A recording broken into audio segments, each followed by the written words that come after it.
remarkable. Amazing, beautiful.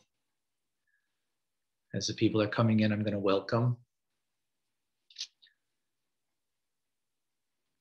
Sarah Malka, Chazin, Tommy is with us, and Herschel, I'm sure, is somewhere there. David and Bachia, Jack. Oh, Hershey, good to see you, Hershey. Wow, Claire is with us, and Pascal, Lorne, Sharon, and David, Rabbi Cohen, Jeff, Dr. Jeff, oh, Dr. Siegel, thank you for being here with us. And Richard, Celia, Sydney, our dear Gabay Pesach, my dear wife, Shmuel, Sam, whoever can put on their cameras, this would be an appropriate time. It would be wonderful if you can do that. What else we have here with us? Larry, Jacques, Katie. Katie is from Texas, and Sarah Malka is from North Carolina. The effect is going far and wide. Who else is with us over here? Sorry if I missed somebody. Joelle, Rabbi Bressinger, Karen. I think more people are still coming on. Start waiting for our president. I don't know if he's, I think he's mastered by now. Jeff, has he mastered Zoom with your kids? I think mastered is a bit of a strong term. Aha. Cool. Okay, a lot of people just came in.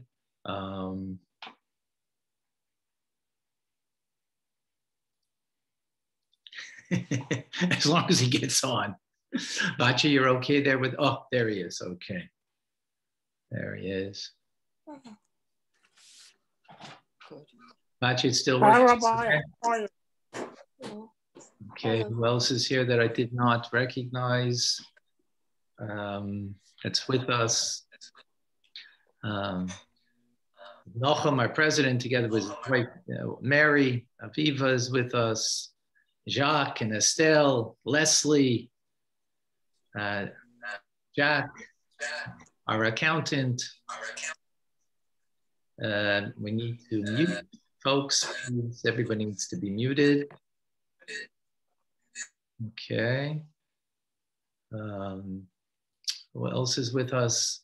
We have Paul. Paul is with us. Welcome, Paul. And Rachel. Was missing over Carlos.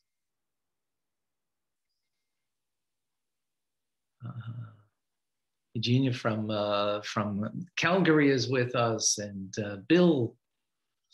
Who else do we have here? Did I miss anybody?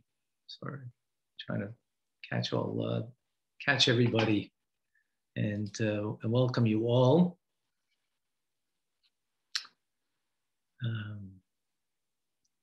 The others are here.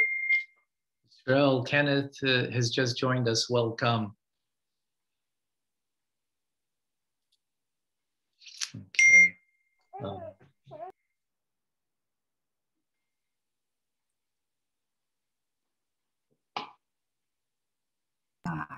Hello, how are you? Welcome, Warren. Actually, a cousin. Thank you for joining.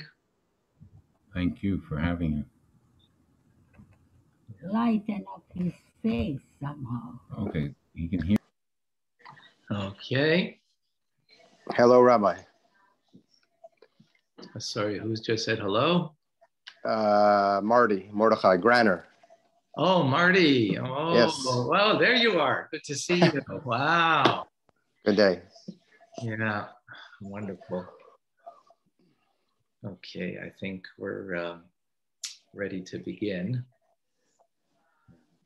Just check over here. Everybody is okay. Caesar is now coming in, and I think Rabbi Leshus. Okay, folks. So if you don't mind, we're going to mute everybody when it comes time for participation. Then absolutely. Then you can unmute yourself. No one is muted for good.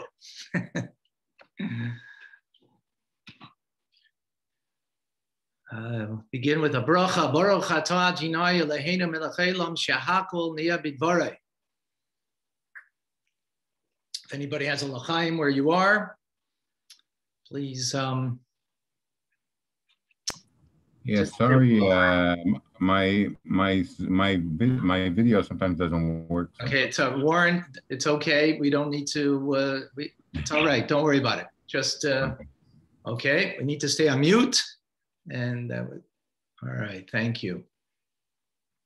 So l'chaim l'ivracha, l'chaim to life, l'ivracha, and for a blessing. Because we're all gathered here for our dear Rabbi Yisrael ben David, who is a great inspiration for me, and I'm sure a great inspiration for all of us.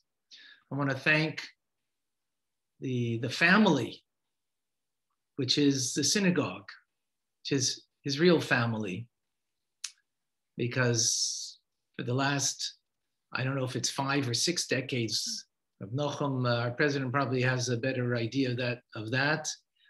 That's where he made his home. He made his home in a remarkable manner. Probably he davened in the shul, more time spent in the shul than probably anybody else to date. That would be my take. A beloved by all of us, and we miss him. As our minyan continues, he'd be there on a daily basis, almost on a daily basis, coming to learn and to be involved. So tonight we are making a memorial to celebrate his life, to have people share things that are important to share about him. We are going to learn some Mishnah in his honor, in his memory. As the neshama lives on, so does he live on, not only in our hearts, but in the shul, but through our good deeds that we will do, hopefully in his merit. So we begin with Tehillim, a song, Memtes 49, which is usually said in a shiva. There is no official shiva, being that there is no one that is officially rent their garment and is sitting. But the truth is, all of us, the Teich Klal Yisrael, as we say in the words, Hamakim Menachem Eschem, that God should comfort you amongst all the mourners of Zion in Jerusalem. And we are those mourners of Zion in Jerusalem. So we begin, we ask the Chazan, who's known him for many, many years, to take out chapter 49 in Tehillim and to recite that with us. Whoever has a Tehillim can say along together.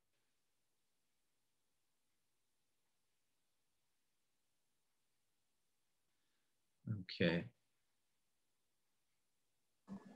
He needs to unmute. Hold on, thank you. Better change that. Thank you. So what is traditionally said in a house of Shiva, we mentioned that there is no official house of Shiva, as we all. He's still on mute. Chazan, maybe he doesn't hear. It doesn't look like he is there. Chazan Leibovich.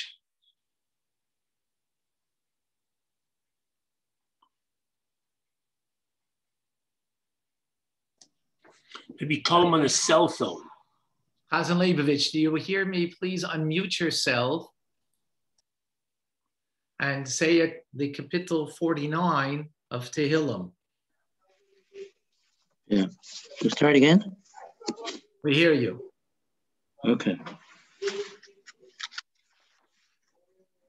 You want me to start from the beginning? Please.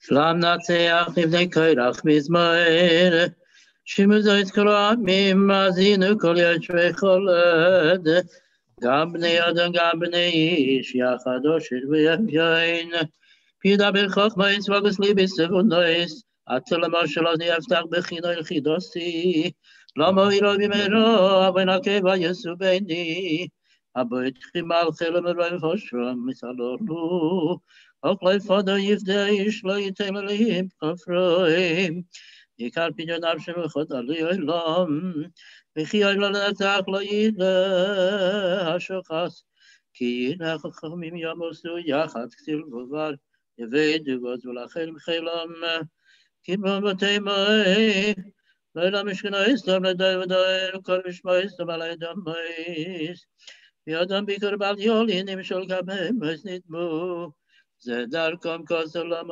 V'Achreim Fiam Yirtzu Selo Katzayim Lishol Lishatu V'Siram V'Yivdu V'Mishodim Laboiker V'Tzuram Levala Shol Mitzvuloim Achalim Yivten Navshim Yavshol Ki Yichachenu Selo Al Tiro Ki Ashirish Ki Anbir Mechavet Mesoim Ki Loi V'Mosei Kachakol Loi Rechachrom Kevoidoi Inafshe Bechai V'Yivarech Yeduchol Kisei Tivloch Tova Aderavois Tovat Netzach Lo Yiroim Adam Bikor V'Lo Yovin Im Shol Kabei Mos Nidmu. I have a translation. Thank you. Thank you, Chazan. To give the translation in English? You know, we're going to do it. We'll add something later, right? Yeah. Okay. Thank you. Rabbi Mendy, I'm going to do some Mishnayos. The word Mishnah spells the word Neshama, and in order that the Neshama should have an Aliyah, so we do a learning from the Mishnah. Rabbi Mendy, are you here? Yes, I'm here. Can you hear me? Oh. If you can allow me to share the screen. Yes, hold on. I can share the Mishnah for everyone to see together. I have, hello everybody. And I just wanted to say before we go to the Mishnah that every single Monday night, I usually give a class on Facebook, exclusively on Facebook and not on Zoom. And Yisrael, our dear friend Yisrael, doesn't have Facebook. So he made sure he didn't want to miss the class. So I would call him every Monday night right before the class, and he remained on speakerphone throughout the entire class. This is my first Monday night that he's not on speakerphone. He was with us last week, Monday night, and he always ends off with a lot of gratitude and questions or comments, different things that he picked up. He was really listening to the entire class, and he always filled me in on lots of information or asked questions, and I miss him. So I want to share two Mishnahs. There we go. Two short Mishnahs which may be familiar with us from Pirkei Avos, Ethics of the Fathers. And when I thought of Yisrael, these two Mishnahs were the best Mishnahs that personifies to me Yisrael. And it happens to be Yisrael is spelt with 5 letters in the Hebrew Aleph base. And these two Mishnahs each start with one of those letters. So we try always to learn a Mishnah that starts with the letter of his name. And God already had him in the Mishnah from way back when. So the first Mishnah I want to do is Mishnah 15 from chapter 1 of Pirkei Avos. This starts with a Shin, Shammai Omer, and Shin is in Yisrael's name. It's the second letter is Sin, and the Sin and the Shin are interchangeable in the Torah. So Shammai Omer, Asei Sayrascha Kva. Shammai, from the famous house of Shammai, he says that a person should make their Torah study into a set schedule. Definitely something that Yisrael lived by. every class. He made sure he was there. And the explanation here of what Shammai is saying is not necessarily that push away everything else and make your whole schedule about Torah, but rather, even if a person is busy with other things that they must do throughout their day, any time that they give to Torah, be fully there. There's nothing else that exists. Make that your permanent occupation in that moment. And that was definitely, Yisrael always was zoned in totally to the class, to whatever was being taught, always quick with answers, with questions, and you could tell that he was permanently there in his mind. The next line of the Mishnah, Emor ma'at v'aseh harbe. Say little and do much. Definitely something that Yisrael personified, always there to help with the minyan, always ready with a smile to do anything that he could to help in the community and beyond. And then the last line is the line that right away when I thought of Yisrael, I think many of us will share the same thing. Receive every person, every single person. Commentators explain that we're talking about every single person, no exclusions. Kol ha'adam b'sever panim yafis, with a smiling, a pleasant countenance, something that definitely Yisrael lived by, always with a smile. Everyone that came into shul, always with a smile, always with a hello, a good morning, a good Shabbos, and everything with the beautiful smile that we all remember Yisrael for. And that leads me to the next Mishnah. The last Mishnah we'll learn together, another short Mishnah from chapter 4, Mishnah 15. Here too, this is a Mishnah that starts with one of Yisrael's letters, one of the letters that his name is made up of, which is Reish, Yisrael. The next letter in the name Yisrael is Reish. Rabbi Yanai Oimer. Rabbi Yanai said, Ein biyadeinu lemishavas l'rishoim va'af loy miyisoirei hatzadikim. It is not in our hands. We don't understand why the wicked prosper and the righteous suffer. Very telling Mishnah for many situations. Rabbi Masi ben Charash, this again, when I thought of Yisrael, the first thing that I thought of is having makdim b'shleim kol adam. Not just saying hello, not just smiling at everybody, but he was always first. You couldn't catch Yisrael. You couldn't get into him first. He was always the first one to say good morning. I tried many times. I walked into shul before I could even think. Yisrael already belted out his beautiful good morning, Mandy. And this is something that he personified, makdim, always being the first one to greet his fellow person. The Mishnah ends off, have a zan of la'arayis, better to be the tail of the lions, al tirayis l'shu'alim, not be the head onto foxes. Okay.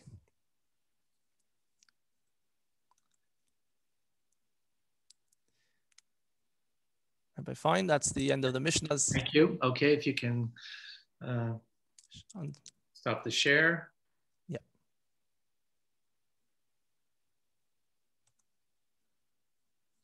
Thank you very much, Rabbi Mendy.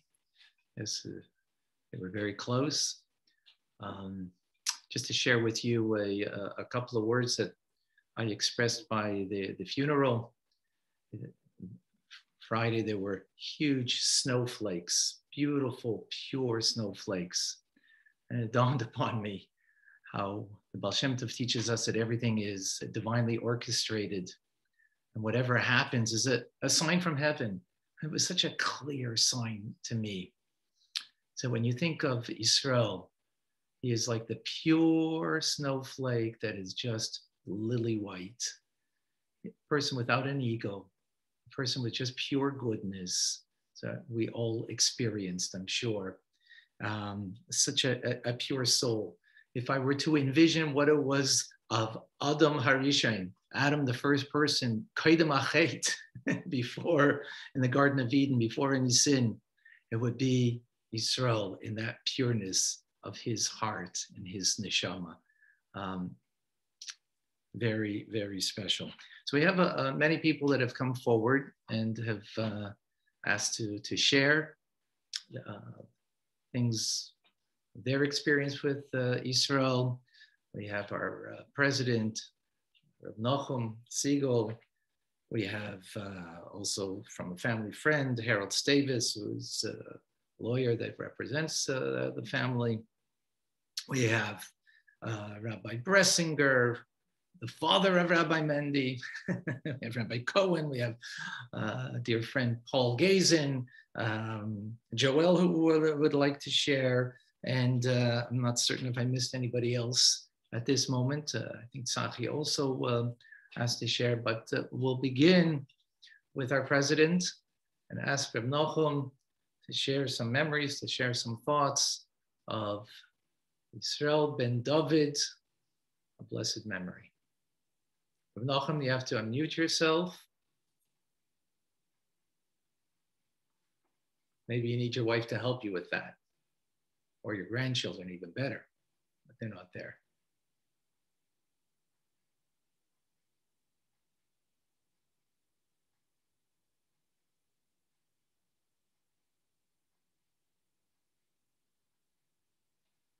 While we're waiting. Oh, there we go. Rabbi, it's open. Okay. You're there. Rabbi, do you hear me? Absolutely. Okay, so I'm going to tell you a little episode in my life, which was the largest episode of my life, with which Yisrael was quite involved. Many of you are too young. If you're under 75 and if you're not from the Mile End district, you probably won't know what I'm talking about. Rabbi Fine, for sure, coming from Toronto, won't know what I'm talking about, in addition to being too young. My father came to Canada from the Ukraine in 1919. In those days, Jews who arrived here did two things immediately. First, they found a shul to go to, and second, they joined a burial society. So the Jewish shul in 1919 was on Papineau, which my father called Papineau, the Papineau shul. And he was there for a couple of years, and then he joined a shul on St. Urban, corner Laurier, called Anshe Ukraine, which is now one of the four amalgamated shuls of Chabad Zichron Kedoshim. So I was, until 38 years ago, a typical Jewish goer at the time, vis-a-vis shul. 2 days each day of Rosh Hashanah, Kol Nidre, 2 days of Yom Kippur, and back for Nila with my father, my brother, my sister. And 38 years ago, my mother passed away. And for me, that was the biggest hit I had ever taken in my life until then, and I might say since then. And thank God there was Kaddish at Zichron Kedoshim. We had a large minyan in the morning. We had a large minyan in the afternoon or evening. Many were elderly people to whom death was not such a big thing as it was to me. And without the elderly people saying Kaddish at Zichron Kedoshim and being part of the minyan, I don't know how I would have survived. One of those elderly people was Yisrael's father. I was saying Kaddish for my mother, and he was saying Kaddish for his wife. And I became friends or friendly with the entire minyan. I mean, I was there for 11 months. They were there for periods up to 11 months, and we became friends. And Mr. Yisrael's father would say to me from time to time in Yiddish, "What's going to be with my Yisrael after I go?" And I gave it thought then, and I gave it thought now, and I gave it thought every day in the last 38 years, to tell you the truth, because shortly thereafter, I can't remember how long, Rabbi Fine said it might have been 6 years or 8 years, Yisrael's father passed away. In 89. 89, and my mother died in 82, so it was 7 years later.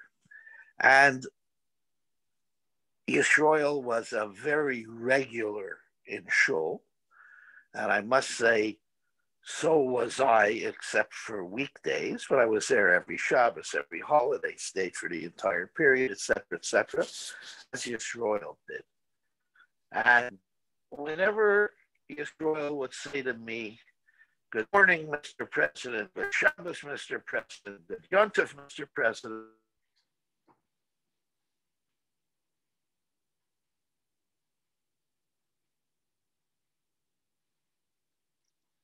You're fading out. Do you hear us, Rav Nachum? Because we don't hear you at this point.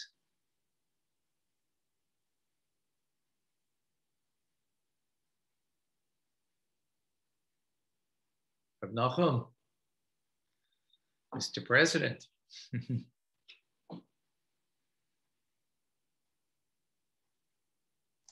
I'm going to try and reach him on the phone. Well, he's probably just going to call back.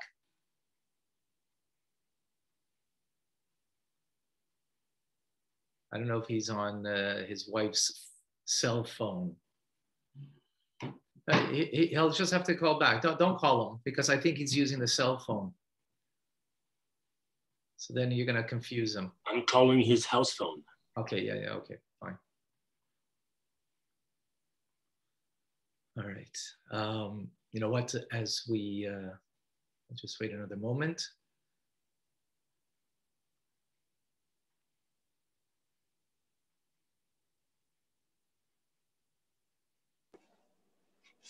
Can I talk a little bit about recollection in the meantime?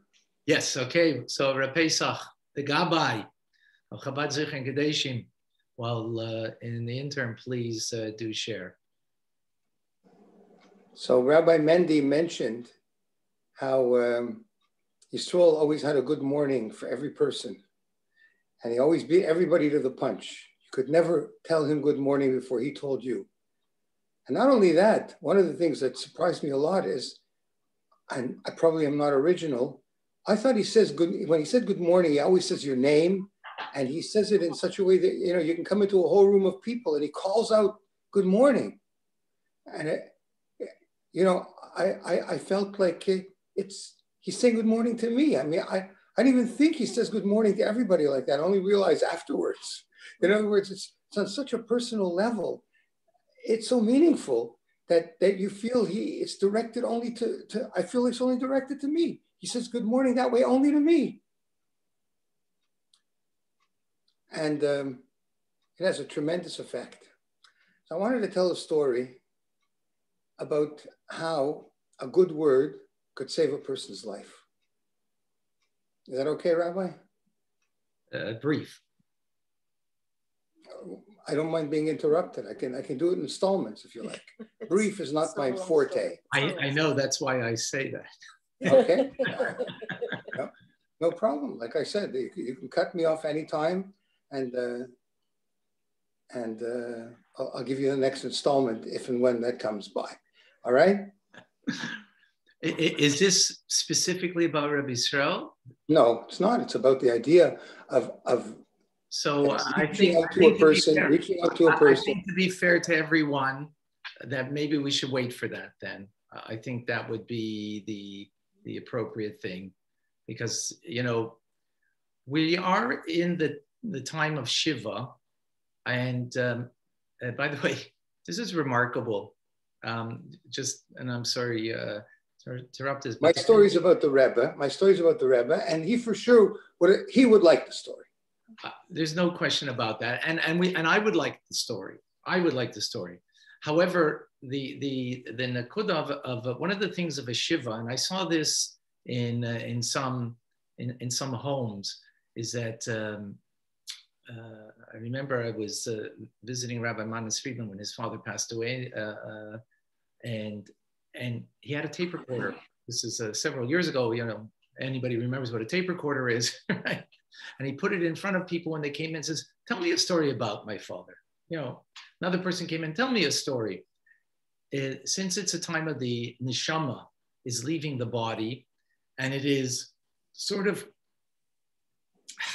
in its way, and not quite in its way, because it's stuck between the place of burial and then going on its journey to Gan Eden, and which I'm sure Rabbi Yisrael's there already. But that being said, telling stories and things about the deceased is the specific thing that's the appropriate thing to help the neshama to go. and to grow. So definitely, Pesach, we want to hear the story. But if you don't mind, just other people have things that they want to share about Israel. And if but I'm holding you to the story. We're gonna get to it. Okay. Not a problem whatsoever. Okay. Thank you for your understanding. I appreciate that. And this definitely goes in accordance with his pure soul. I think Reb Nachum is back online. He's back. Okay.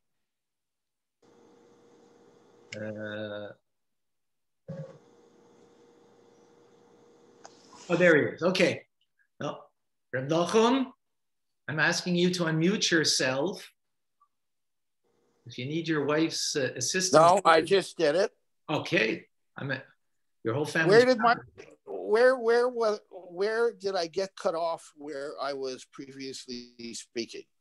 We're holding by 2023.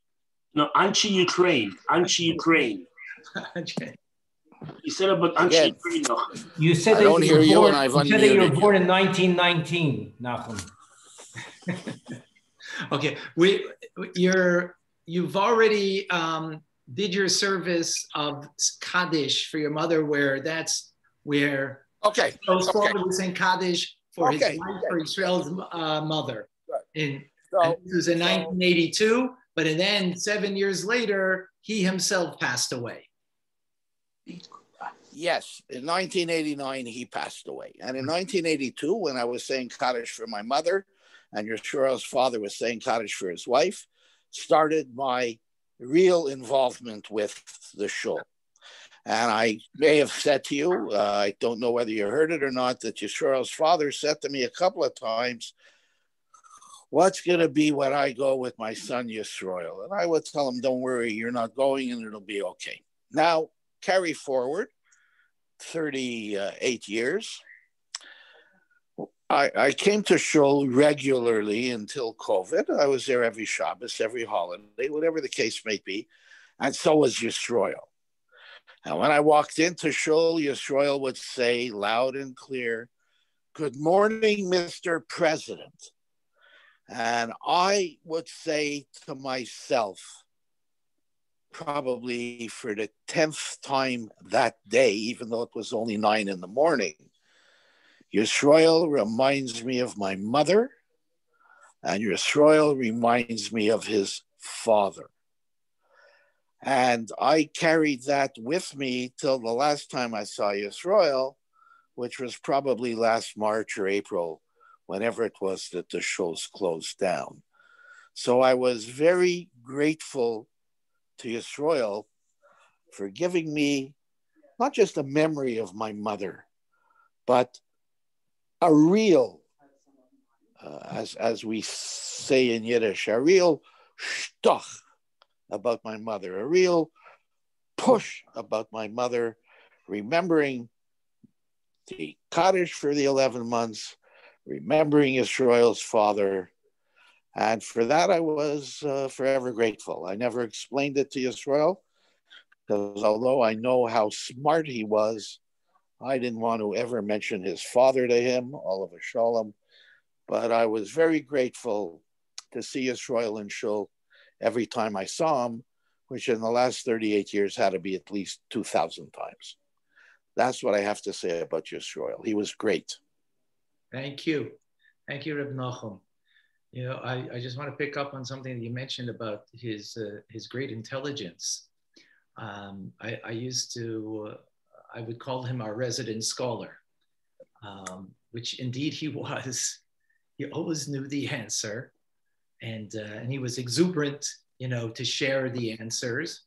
And at times I would tell him, Yisrael, and I would say it honorably to him, you know, if you don't mind, I'm going to ask some other people before you, because I know that you're going to get the right answer immediately, and I want to get other people involved and engaged, and that they should be involved and engaged as you are, and that they should pick up the teachings and be able to give over the teachings as you are.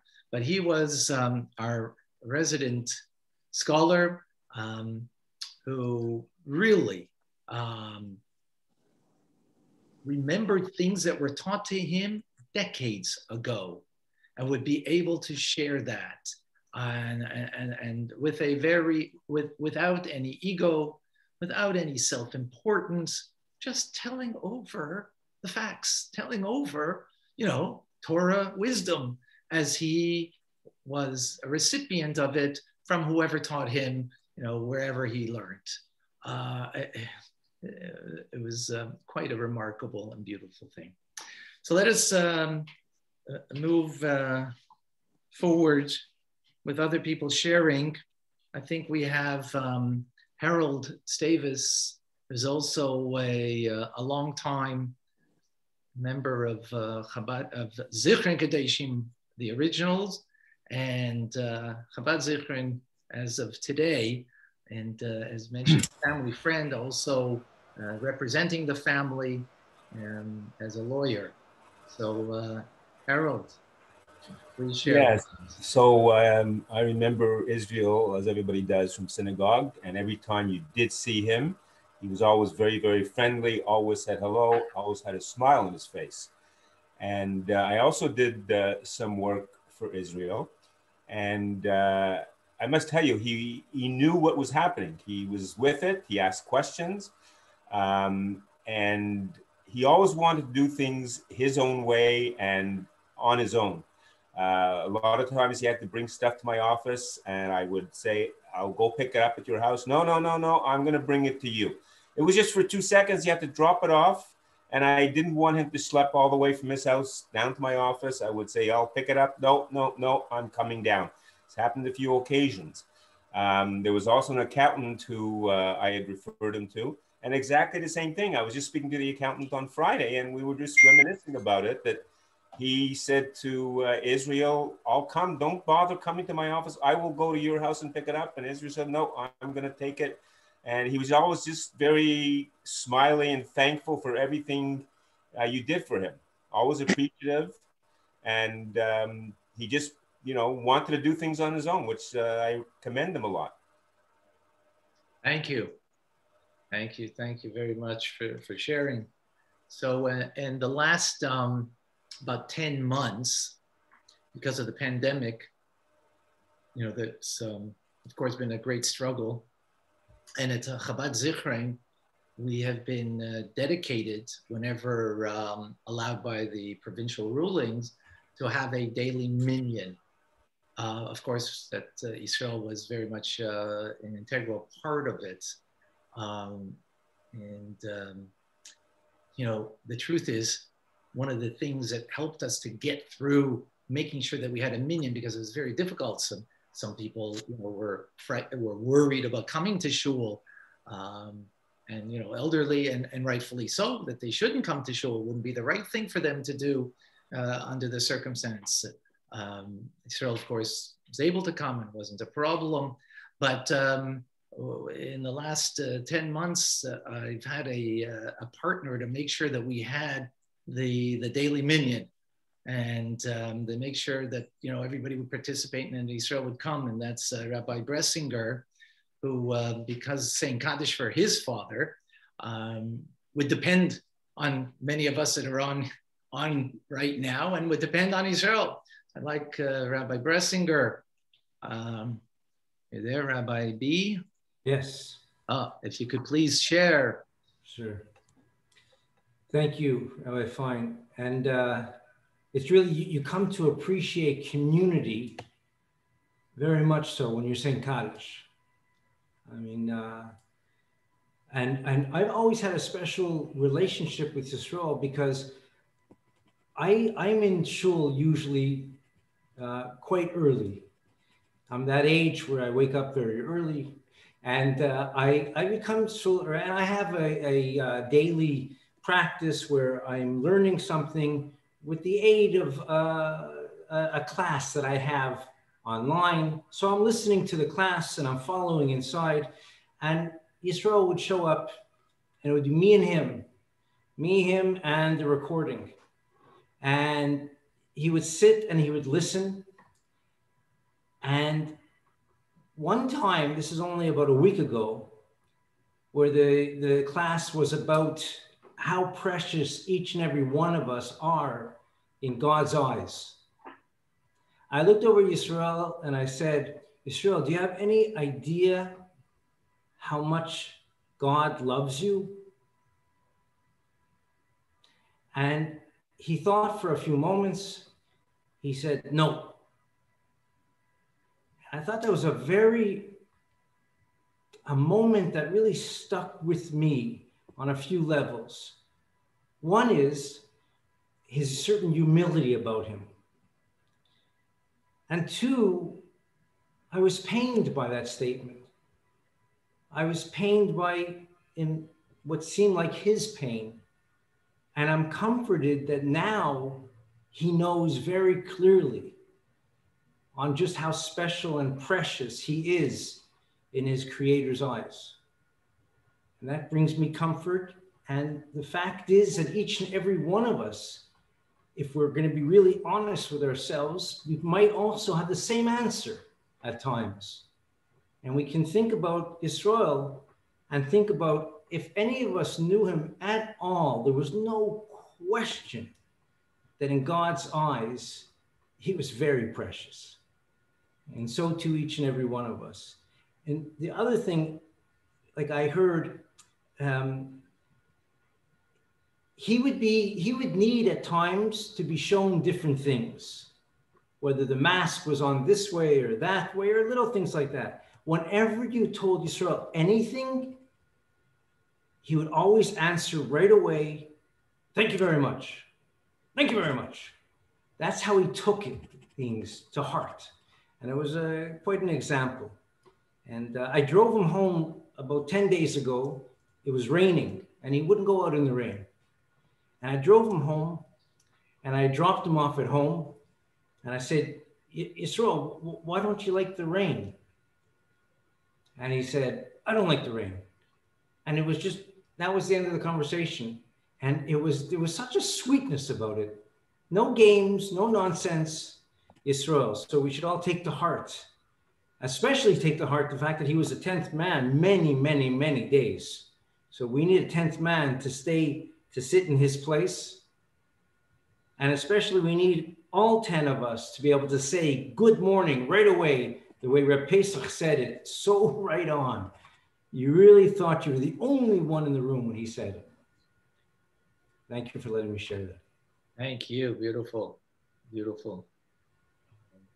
Very, very real and very, very true. Thank you, Rabbi Bressinger.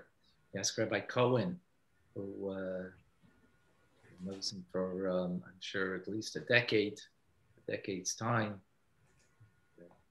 Sure has. Thank you, Rabbi Fine.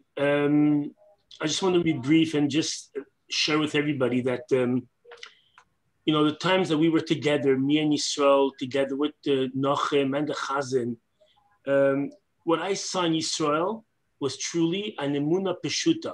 Emunah peshuta means a pure and pure and complete faith in Hashem and complete faith in whatever he's doing. He did it completely thoroughly. I remember once he was putting on his tefillin, and in a way the tefillin that was on his head was not really straight the way it was supposed to be straight. So I went over to Yisrael and I fixed up his tefillin and I fixed up his shalrosh, I fixed up a little bit the shal yad. And right away he tells me, thank you, Rabbi Cohen. Thank you for caring that it should be in the right way.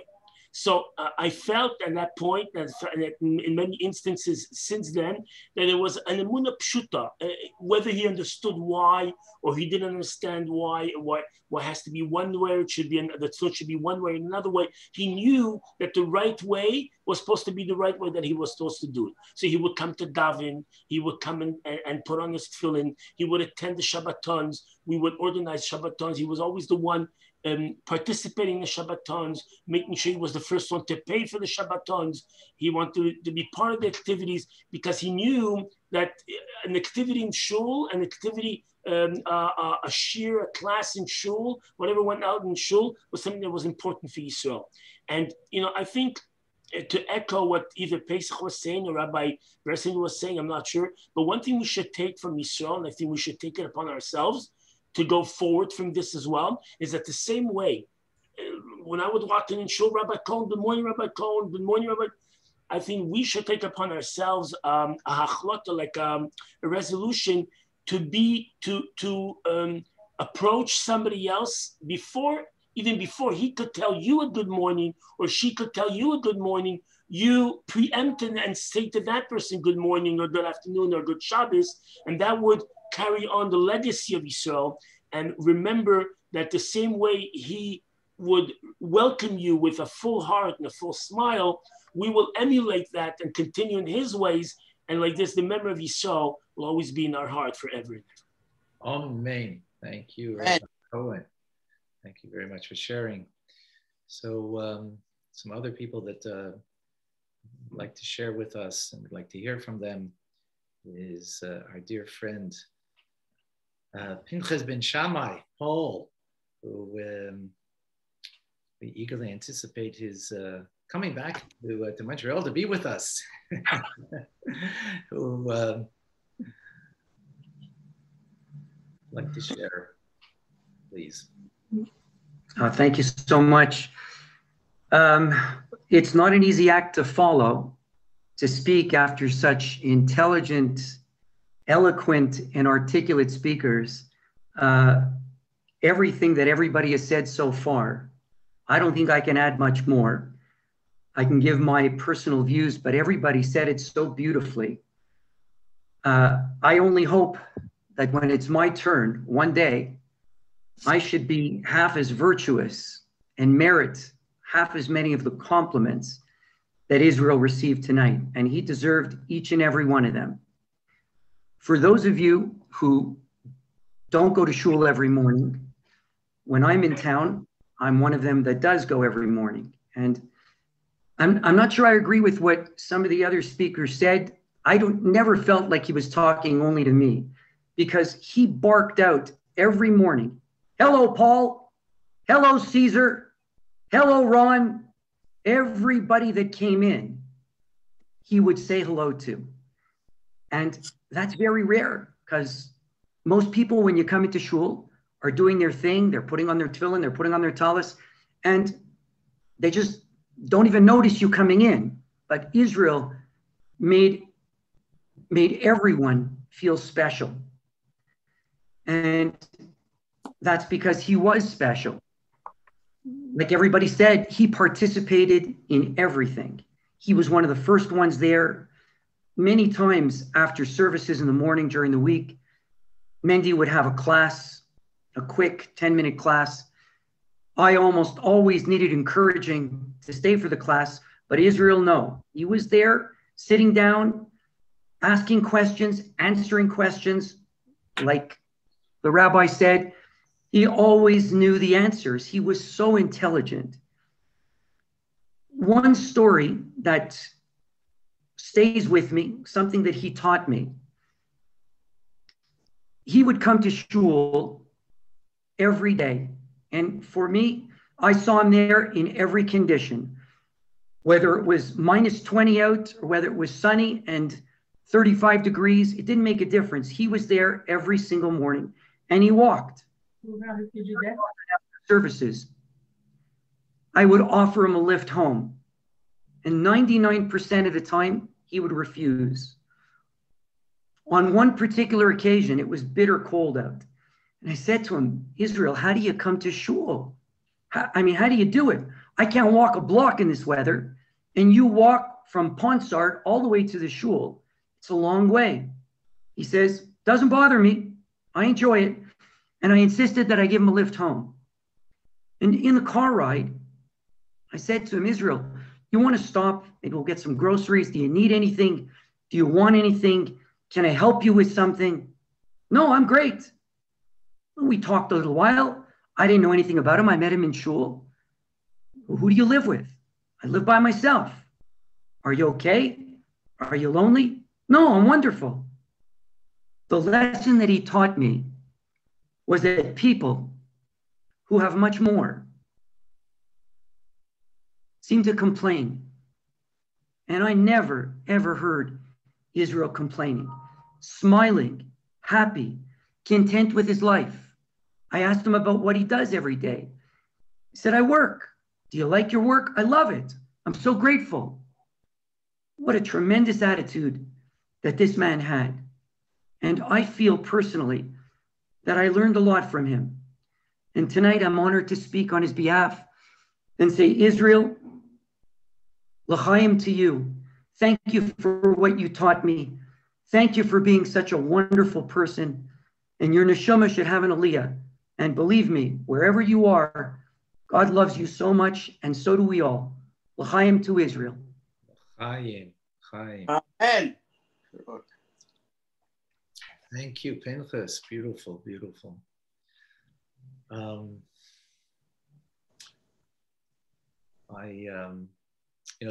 He passed away last Thursday. Wednesday, he was in shul. Wednesday night, he was by the JLI class, sitting there perched in the corner because he's the first one to come in.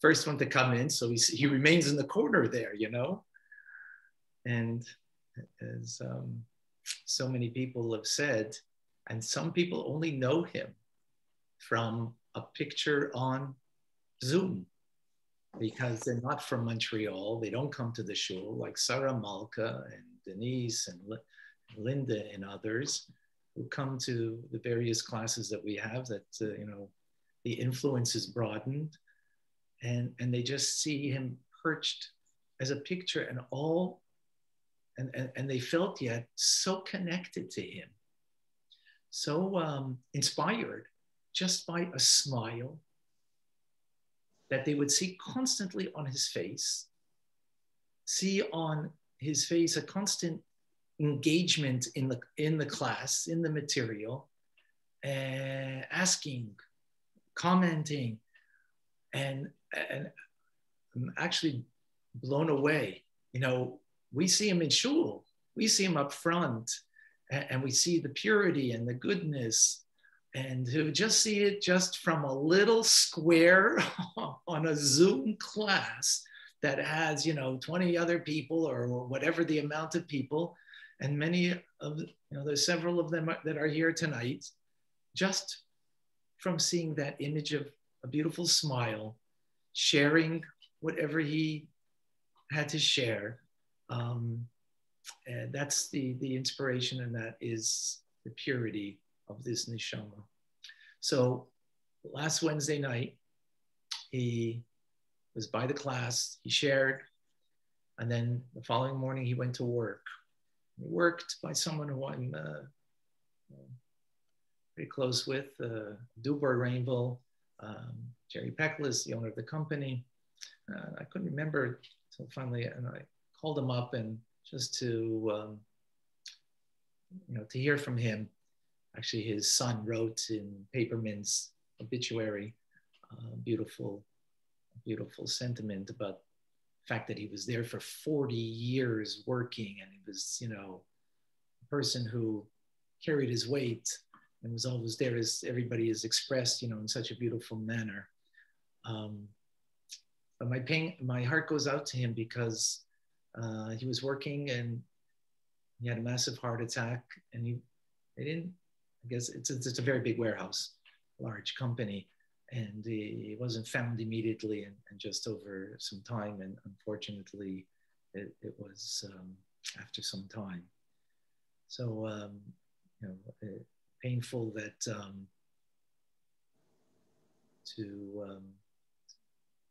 God takes people the way he takes them, and however it's meant to be. But my heart goes out to him in for that moment. Yes, it must have been brief, but being there alone. But now he's not alone, Gan Eden, but he's not alone because of us. That we were there for him in his lifetime, and I think it's very important that we continue to be there for him beyond his physical life in this world, and that we do something. We do something in his memory.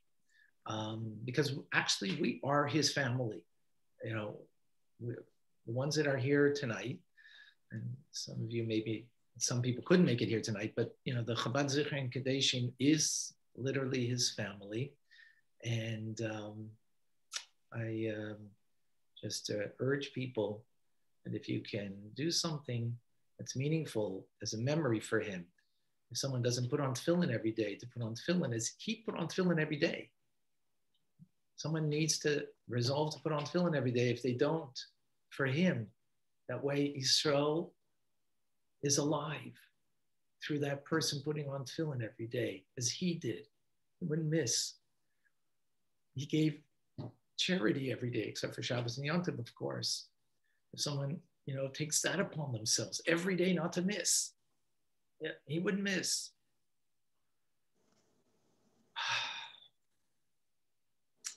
Whatever mitzvah, whatever thing that we can take upon ourselves to make certain that not only that his soul will go from strength to strength on high and become ever closer to God Almighty on high, there's no doubt about that, but that he should not be forgotten down here below amongst us. We get very busy, we get very involved in our lives, and if we won't remember, who will? So the way to remember is by doing a mitzvah, by doing something. Now, one of the things that is, as has been mentioned, that's very dear to him is learning Torah. There probably was not anything more dear to him than learning Torah, just only because he was constantly in the classes, as has been mentioned, and every one of ours classes, So if there's something that a person can take upon themselves when it comes to learning Torah, if you're learning Torah, Israel's learning Torah with you. He's learning Torah with you. So if it's taking upon yourself another class or a class that you have, you don't engage in learning Torah now, be inspired by him, please, to take a class. Whether it's with Rabbi Mendy, whether it's with myself, whether it's with our Gabbai or Pesach, we have a daily yeshiva now from noon to 1:30 that is growing and it is wonderful. That is definitely something very dear to him, and please consider doing that for his neshama, because as I said, if we don't do, he won't be remembered. The fact that we're here is because we care. That caring we need to take to the next step in order to do for him forevermore. With that, let us say l'chaim. L'chaim, l'chaim to Yisrael ben David, to his neshama, should go from strength to strength. L'chaim. I don't know if there's, I don't see everybody that's here. Joel or Tzachi. Anybody else? If I may, Oh, Tzachi, there you are. Okay. Okay. Please share. Everything that's been said about Israel, what's beautiful about it is in that every single story of every single person and everybody said it, they've experienced it too. I've found consistency. Paul, I've offered him rides 1,000,000 times and he said no every single time. And maybe one time he said yes. And so that was my one chance to, and Pesach, I also felt like I was the only person when he was saying hello to me. And it's just so true and pure who he was and how consistently he was who he was. And that is very beautiful. What I'd like to do, Rabbi Fein mentioned about learning Torah in honor of Israel. I'd like to learn a small Mishnah. It's going to take 1 minute, starting with the letter Yud, the letter Israel, and it's very consistent, and we'll be able to learn something from Israel. Yehuda ben Tema Omer, ואז כנמר וקל כנשר, רץ כצבי וגיבור כארי לעשות רצון אביך שבשמיים. I'm going to say it in English. This is from Pirkei Avos. Yehuda ben Tema said, be bold as a leopard, light as an eagle, swift as a deer, and strong as a lion to carry out the will of your Father in heaven. This is Israel. Israel was the first person in Shul.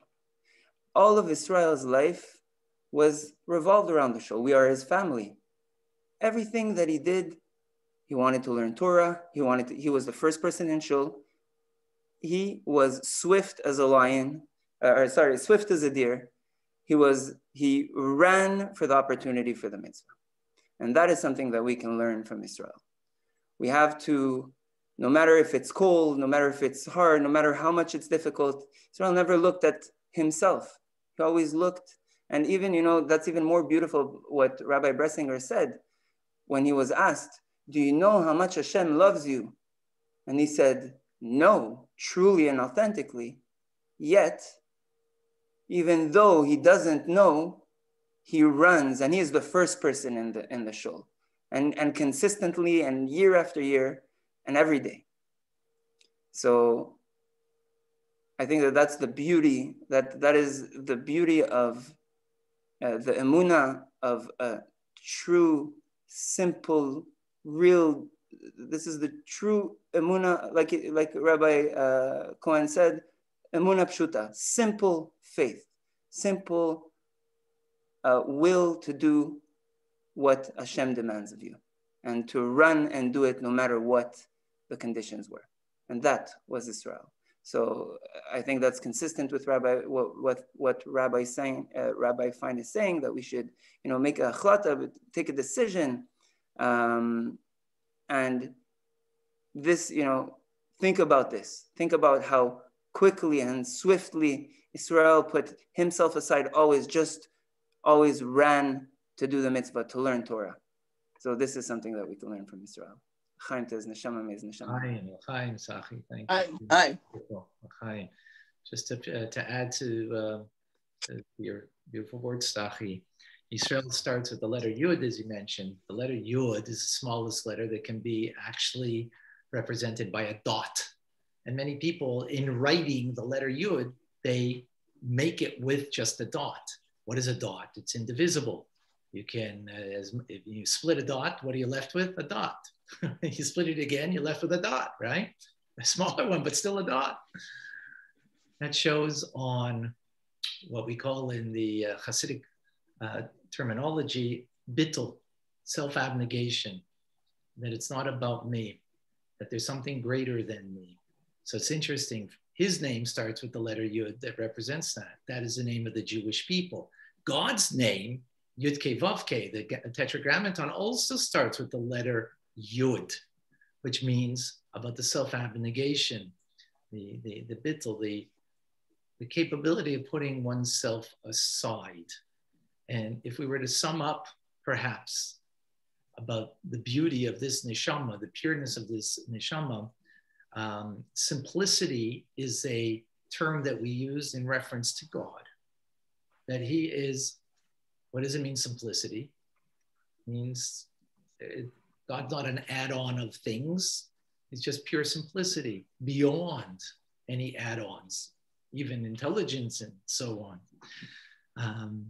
In that manner, he is that pure simplicity that comes from the Yud, the bittul, the self-abnegation of always striving to connect to something greater than yourself, whether it's connecting to another Jew that walks into shul and being the first one to be makdim shalom, or whether it's connecting to, to run to learn, or whatever the case may be.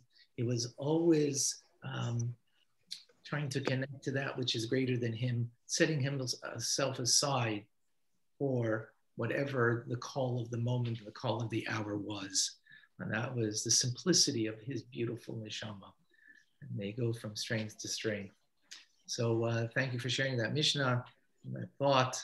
And so as far as resolutions, if anybody, I would like to write in to the Ohel of the Rebbe to give, the Rebbe once gave me an answer. I'm not going to go into the story now. He responded to me actually for our dear son Mendel, who works together with us. And he responded before his birth to Vasri Toiv. you'll give me good news. Now, that's a whole story into itself that's worthy of telling, but not for now. But so the Rebbe gave me a response. Give me good news. So I like to give good news as often as I can. And I like to give news from tonight. The painful news is, of course, the passing of Israel, of Israel. The good news is that there's so many people that came here tonight, not only to share, but to hear and to be inspired. And even greater news is that the inspiration will lead to something real in, a resolution that we take upon ourselves. So I know I'm thinking of doing something about the area of Torah learning and teaching that I like to take upon myself to give for myself. And whoever is ready and you want to private message me your name and your mother's name, I would like to write in again to the Ohel to give over the good news that Israel's neshama, Hashem, I'm sure you're taking care of it on high, but we down here are going to take care of his neshama down here because we are resolved to do something to keep not just his memory alive, but all his good deeds alive and forevermore. Chaim, Chaim. So today is Monday night. By Thursday, I would like to write into the Ohel. So you don't need to make the resolution at this moment, but obviously this moment is even better because it's an inspiring moment. Thursday is the Shiva would be over if there was a Shiva. So at that point, the Neshama after the Shiva goes into the next stage of its evolvement. So it would be a perfect time to help his Neshama. So God willing, Thursday, and then if you could, if you're, of course, no pressure, but whatever anybody would like to take the risk. And with that, Chazan, Joel, but just what I mentioned Joel, but I don't know if she's still here or where she is. I know that she would like to say something. Okay.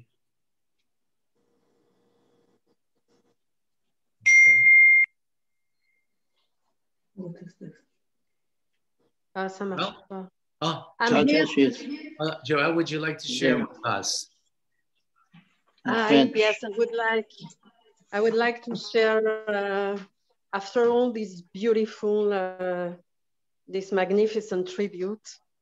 Maybe I will repeat things which were already said, but I remember Israel's kindness for sure, his brilliant spirit. He was extremely smart, his generosity, because when he shared the answers he knew during the Tanya courses, I'm sure that he shared also for us. He was happy to share with us because he was extremely generous. And I would say that he reminds me a child in some ways because he had the innocence of a child, I think. I mean, the innocence of a child, because when a child grows and become older, very often as adults, we can be polluted by many things. But Israel gave me the feeling, really the strong feeling that he was totally innocent in a good sense. It's not pejorative, it's really something special. And I think that we were privileged to know him, to have him with us. I'm sure that there is a brilliant light in Gan Eden now. And yes, I will take on myself to do something more than I do in his memory. So I wish that his neshama have an aliyah, and we will never forget him. And that's it. And thank you, Rabbi Fine. Thank you. Thank you, Joel. Thank you very much. Really appreciate, yes. So Reb Pesach mentioned earlier about a story that relates to Israel, the story of the Rebbe. Of course, the story of the Rebbe is always, something inspiring and beautiful. So, Pesach, you there? Please share with us. So, just the background for the story is Yisroel's attitude, as everybody brought out in such a wonderful way, and his, like Joel said, his innocence and his Ibergegebenkeit, his devotion to everyone around him was really something amazing. And so it reminded me of this story, how a good word can save a person's life. And since all of his life was about a good word, that the way that he welcomed everybody always had a good word for everyone. So that's like, in other words, sums up his life, the welcoming that he had for each person that he met. So the story goes like this, that there was a convention, a conference of shochtim, of ritual slaughterers in some European capital. And they had a conference for about 4 or 5 days in a hotel and kosher food and everything. They got 40 or 50 of them got together to discuss matters that are important to shochtim, to ritual slaughterers. And one of the days, they hired a bus and they went to see some of the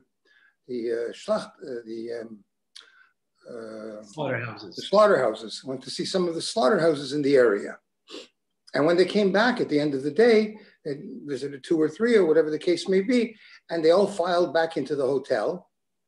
And the doorman said, rabbis, there's one rabbi missing. They were surprised and they checked around and yeah, there was one of the rabbis was missing. And they went to check in his room, he wasn't there. They figured the only thing that's possible is they left him in one of the locations they had visited that day. And so a few of them went back to the last slaughterhouse that they visited, and lo and behold, they found him locked in the freezer. He was suffering from exposure. And so they took him right away to the hospital and everything was fine and he was released the next day. They went back to the hotel and they went over to the doorman and they said, because they were wondering, how would the doorman know that one rabbi was missing? No other of the rabbis noticed. Well, how would the doorman notice?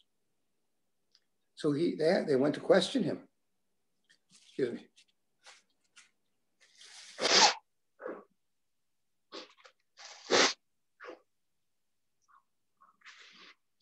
And he said, every morning, whenever he would open up the door, there was always one rabbi who always said good morning to him, good evening to him, how are you, how's your family? Always had a good word. He never opened the door for this particular rabbi that he didn't have something positive to say to the doorman.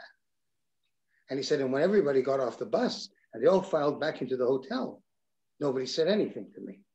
So that's how I knew, says the doorman, that the one rabbi was missing. Well, the next day, the rabbi came back to the hotel. And so now they had a question for the rabbi. He speaks to every doorman? So they question him, how do you come to say a good word to the doorman? Every time he opens, every time you go through the doorway, you have something good to say.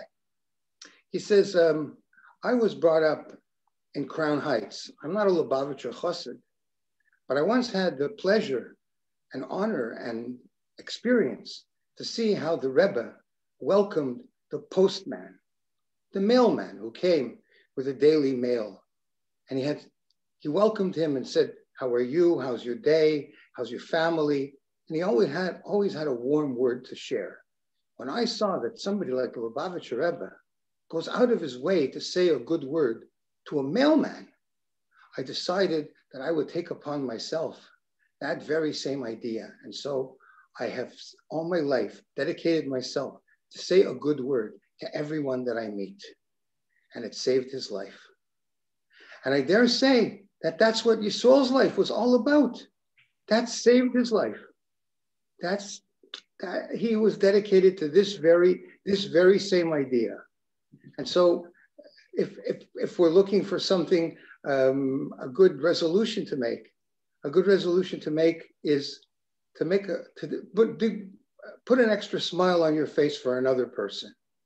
Say a warm word and a warm hello and a warm word of appreciation. Don't forget to say thank you and please. And don't forget to say, you mean a lot to me, to people that you meet. When they help you a little or they help you a lot, and you never know what good will come out of that. So there's many other things that people could do, but Yisrael had a special way of, special way with all those people around him, and there's a lot to learn from that. Chaim, thank you. Pesach, beautiful, beautiful. Wow, thank you. I think we're going to close the evening. We're only closing. We're only closing the Zoom, but we're not closing our connection. We're not closing the good things that are to come. And in closing, Chazan, maybe hear us. Shebana Beis Hamikdash. Yeah. Chazan Leibovich. Was jetzt Yehi Ratzain Yehi Ratzain Yehi Ratzain Yehi Ratzain Milfanecha Hashem Elokeinu Velokei Avoseinu Shimon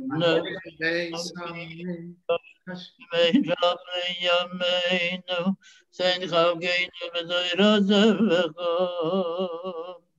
Shibon Beis Hamikdash Meirav Yameinu Sen Chavgeinu V'Zoyrazevecha Shibon Beis Hamikdash Meirav Yameinu Sen Chavgeinu V'Zoyrazevecha Shibon Beis Hamikdash Meirav Yameinu Sen Chavgeinu V'Zoyrazevecha Shibon Beis Hamikdash Meirav Yameinu Sen Chavgeinu V'Zoyrazevecha.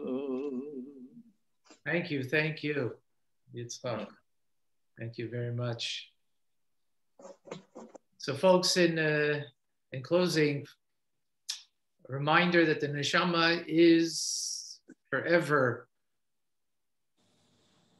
is Eibik, it is everlasting, and his journey is now in a new phase, and we can help in that journey by the mitzvahs that we do, by having it in mind and being mindful of something for his neshama, so we can help him through the journey. As I mentioned, I want to be able to give the good news on high to the Rebbe, to share it with Israel. And I'm sure Israel is sensing in his neshama right now what's going on over here. There's no doubt, but not that the Rebbe will give him over precisely, in detail. I'm sure of that. And that we can continue his legacy, to continue his goodness down here through us. And through that, let us say Amen. Amen. I thank you all, to be part of our family. Difficult times, you want to have the family there for support, and losing someone that's an integral part of your family. So it's wonderful that the family comes together. We should only come together for simchas. That's what God should bring us. Amen. Enough of the exile. We need Mashiach. Amen. And I'm sure that Israel is on high, demanding the Mashiach should come and that the final redemption should be here. Take over Miyad Mamish. The Rebbe will lead us out of this exile. I have something to ask. So with that, we thank everybody for participating. Shmuel, sorry. Yes, I have something to ask him. Are you going to make a kiddush for him? Absolutely, we're going to make. The Shloshim will be in a couple of weeks, so we'll probably do it for the Shabbos. We'll also have something, but the Shabbos we already have a few things, but we'll definitely have something for him for the Shloshim, which would be in about 3 weeks, God willing. But yes, absolutely. Well, everybody will be kept posted. Absolutely. We're not forgetting. Thank you, Shmuel, for bringing that up. Thank you, and again, thank you everybody for your participation and being part of our family. It is. Hazaku Baruch. Hazaku Baruch. Good night, everybody, and thank you. Thank you, Rabbi. Laila Tov, Rabbi. Laila Tov. Chaim. Amokim Yenacham Esem B'Seich Shara Ve'Leit Zion Yerushalayim. Amen. Amen. Amen. Amen. Does the neshama have an aliyah? Amen. Amen. I think we've all been very, very touched by him, by his neshama, by him. Absolutely. Yeah. Thank you. Wow.